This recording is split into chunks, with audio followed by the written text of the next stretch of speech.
Jupiter सूरज से हमारे solar system का 5वां ग्रह और आकार में सोलर सिस्टम का सबसे बड़ा ग्रह। जुपिटर के बिना हमारी धरती पर जीवन का होना संभव नहीं था। यह ग्रह वाकई में एक महत्वपूर्ण ग्रह है जो हमारी रक्षा करती है। परंतु आपने ये जरूर सुना होगा कि जुपिटर एक गैस जायंट है। दरअसल हमारे सौरमंडल में 2 गैस जायंट्स हैं, जुपिटर और सैटर्न, और यूरेनस तथा नेपच्यून ये दोनों आइस जायंट्स हैं। जुपिटर करोड़ों वर्षों से हमारी धरती की रक्षा करती आ रही है अपने शक्तिशाली गुरुत्वाकर्षण से। ये धरती की ओर आने वाली पिंडों को अपने अंदर खींच लेता है।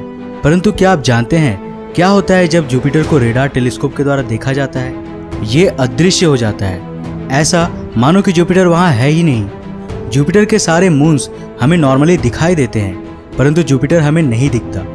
पर ऐसा क्यों? क्या जुपिटर पूरी तरह खोखला है? और क्या अगर हम इसके एक छोर से अंदर जाएं तो दूसरी छोर से बाहर आ जाएंगे? इस प्रश्न का जवाब हमें तभी मिलेगा जब हम खुद से जुपिटर पर लैंड करेंगे।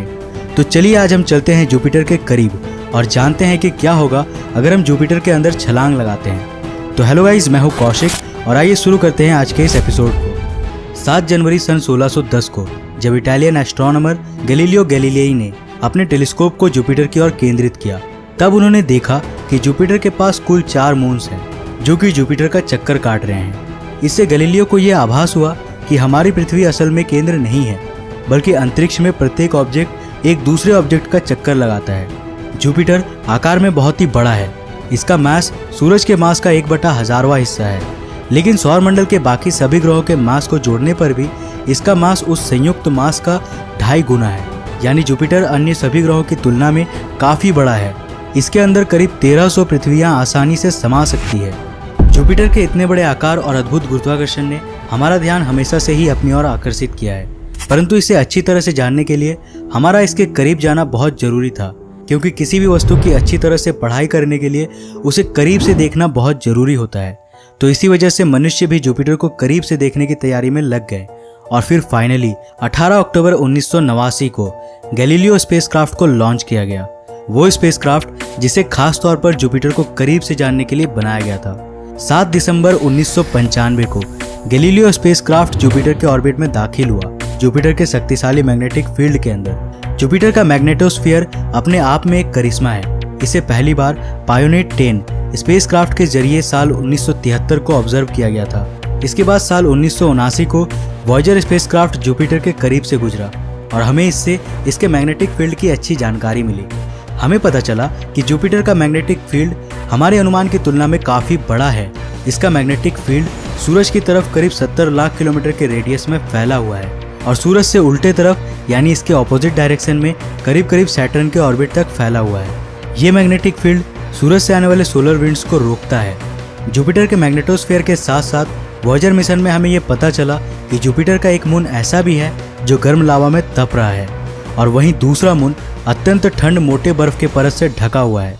परंतु ऐसा क्यों, इसे किसी और वीडियो में जानेंगे।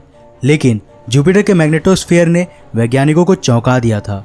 आखिर इस दैत्याकार गैस के गोले में से इतने ताकतवर मैग्नेटिक स्टॉर्म्स कैसे उत्पन्न हो सकते थे?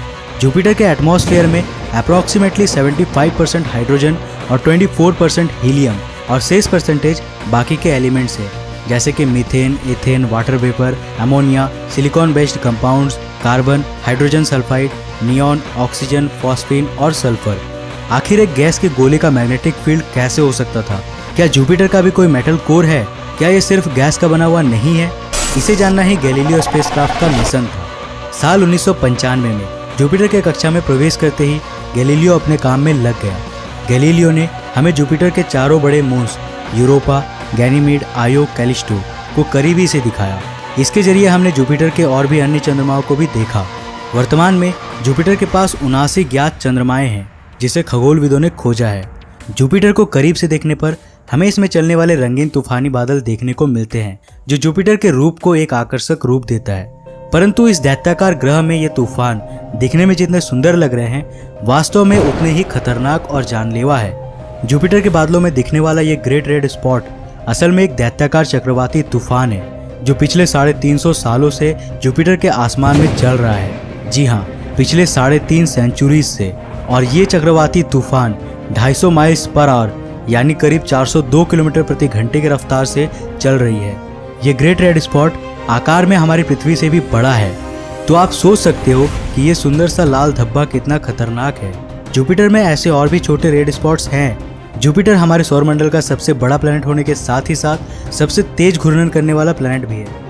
इतना विशालकाय आकार होने के बावजूद ये बहुत ही तेजी से अपनी कक्षा पर घूमता है। जुपिटर का इक्वेटर करीब 1600 किलोमीटर प्रति घंटे के रफ्तार से घूर्णन करता है और जुपिटर का एक दिन केवल 9.5 घंटों का होता है।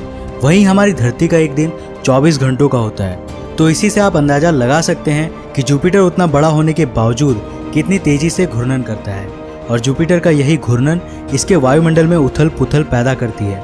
जुपिटर के बादल आपको अलग अलग दिशाओं में बहने वाले तूफानों की तरह दिखेंगे जो लगातार बह रही है। पृथ्वी पर ऐसे साधारण चक्रवाती तूफान जमीन पर आते ही खत्म हो जाते हैं, परंतु जुपिटर में ऐसा नहीं होता। जुपिटर पर कोई जमीन नहीं है, बल्कि इसका गर्म आंतरिक वायुमंडल इन तूफानों को और भी तेज करता रहता है। पर रुकिए, क्या जुपिटर पे वाकई में कोई जमीन नहीं है? हमने जुपिटर के बारे में आज बहुत कुछ जाना, परंतु अभी तक हम इसके अंदर नहीं गए। तो चलिए फिर चलते हैं इसके अंदर। साल 1989 को लॉन्च किया गया गैलीलियो स्पेसक्राफ्ट अपने 6 साल के सफर के बाद साल 1995 में जुपिटर के कक्षा में प्रवेश करता है। इस मिशन के जरिए जुपिटर के मून्स तथा इस प्लैनेट के करीबी से कई तस्वीरें ली जाती है, परंतु इस ग्रह को और अच्छे से जानने के लिए हमारा इसके अंदर जाना बेहद आवश्यक था, क्योंकि किसी भी पिंड को करीबी से जानने के लिए उस पर लैंड करना सबसे जरूरी होता है। इसी वजह से हमारा भी इस पर लैंड करना बहुत जरूरी था और यही तो गैलीलियो स्पेसक्राफ्ट का मेन मिशन था, जुपिटर के सतह पर लैंड करना। परंतु आज का एपिसोड यहीं खत्म होता है। इससे आगे की जानकारी के लिए आपको वेट करना होगा अगले एपिसोड के लिए। अगले एपिसोड में हम जुपिटर के अंदर दाखिल होंगे और अपने प्रश्न का हल जानेंगे कि आखिर क्या होगा जब हम जुपिटर के अंदर छलांग मारेंगे। तो आज के लिए बस इतना ही। अगर आपको ये वीडियो पसंद आया तो इसे लाइक करने के साथ साथ अपने फ्रेंड्स और फैमिली के साथ शेयर करें। अगर आप नए हो इस चैनल पे तो ऐसे ही और इंटरेस्टिंग वीडियोस के लिए चैनल को सब्सक्राइब करने के साथ साथ नोटिफिकेशन बेल को भी ऑन कर ले। मैं मिलता हूँ एक और नए वीडियो के साथ, तब तक के लिए जय हिंद, बाय।